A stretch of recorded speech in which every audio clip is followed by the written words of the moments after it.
Tunatambua kwamba kila mwaka wapo watu wengi wanafanya vizuri, lakini kwa mujibu wa video ile namba 37 inataka watu waliofanya vizuri zaidi, na mifumo iliyotumika ni kupita kwenye kila kitengo. Vizuri zaidi kwa namna gani? Kutenda kwa kuzingatia sheria, kutenda kwa weledi, kutenda kwa uaminifu, kutenda kwa uadilifu, kutenda kwa ujasiri, kutenda kwa zaidi ya kawaida lakini kwa kuzingatia sheria. Unaweza ukatenda sana lakini ukawa kuzingatia sheria, na unaweza ukatenda sana ukawa huna weledi, unachanganya mambo ya kulia unaweka kushoto, ya kushoto unaweka kulia. Wale watu wa investigation unaweza kukusanya mavielelezo mengi lakini yanahusiana na jambo ambalo unashughulika nalo. Hivyo vielelezo viko relevant, vinahusiana na jambo ambalo unalichunguza. Ni mfano. Kwa hiyo tukizunguka pale, kwa maana ya kuziangalia kamisheni zote, basi tunatafuta watu ambao wamefanya zaidi ya kawaida, zaidi ya kawaida, halafu tunatoa zawadi za kuwatambua, na hii anayeitoa ni mkuu wa jeshi la polisi nchini, afande IGP Khamis Wambura, ambaye sisi huku kwenye himaya tunamwakilisha. Kwa hiyo tumetoa zawadi hizi na kutambua watu hawa kwa niaba ya afande mkuu wa jeshi la polisi nchini, ambaye ni afande Inspector General wa polisi Khamis Wambura. Tumetoa zawadi, hatukueleza mambo kwa kina, nani amefanya nini, lakini kwenye zawadi zile wapo watu ambao wamefanya vizuri, wametekeleza majukumu yao kwa kuzingatia misingi ya haki za binadamu. Wametekeleza majukumu yao kwa kuzingatia misingi ya haki za kibinadamu. Wamekamata watuhumiwa, wamepeleleza kwa weledi, wamekusanya ushahidi, wamewapa wadhamana watuhumiwa, wala hawana wasiwasi, wanajua mashauri yao yataendelea. Watuhumiwa wamekwenda nao na kuhakikisha ushahidi unatolewa mahakamani mpaka watuhumiwa wanapatikana na hatia kwa kutumia silaha za kisheria. Proceedings in a due course of conducting their duties. Wamefuata utaratibu mpaka watu wamepatikana na hatia. Wala hakasiriki kumwona mtu amepata bail au amepata dhamana.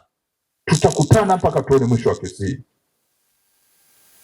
Wapo watu wamefanya hivyo, na hao pia tumewapa zawadi. Na hili tulilisisitiza, na nilisisitiza kupitia kwa maafisa wenzangu kwamba sitegemei nione mtu anaitwa kwamba sifa na zawadi, halafu anakuja mtu mbele, halafu watu wanaguna kwamba kwa sifa zipi, kwa kitu gani, kwamba akiitwa mtu sifa na zawadi, kila mtu moyoni mwake anasema ni sahihi, ni kweli. Kwa hiyo kwa sababu hamkuguna wala sikuona mtu anayesita, kwa wale waliokuwa wanapita pale mbele, naamini mmekubaliana. Kwa hiyo natumia fursa hii kuwapongeza. Lakini ukiachana na hilo, mimi nitumie fursa hii kuwapongeza sana maofisa na askari wote. Bado tunazo kumbukumbu tumetoka wapi, lakini na mambo mengine mengi ambayo yameendelea.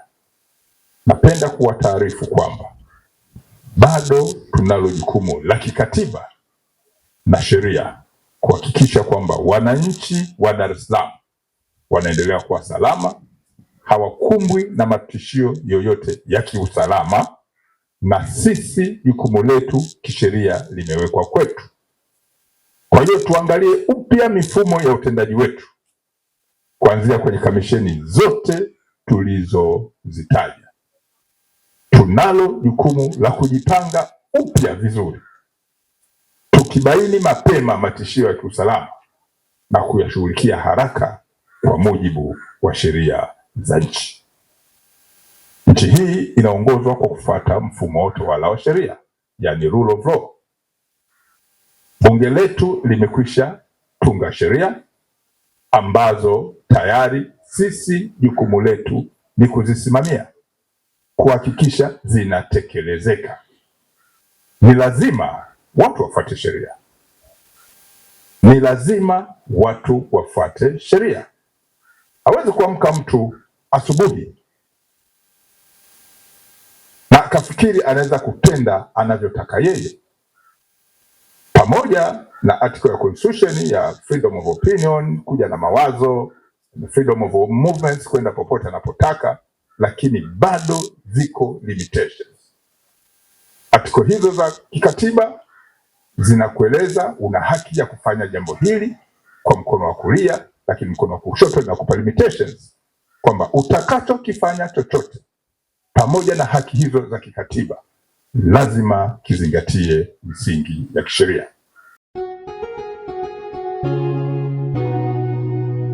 Kasako Media, tunaangazia maisha, tunaandika kesho.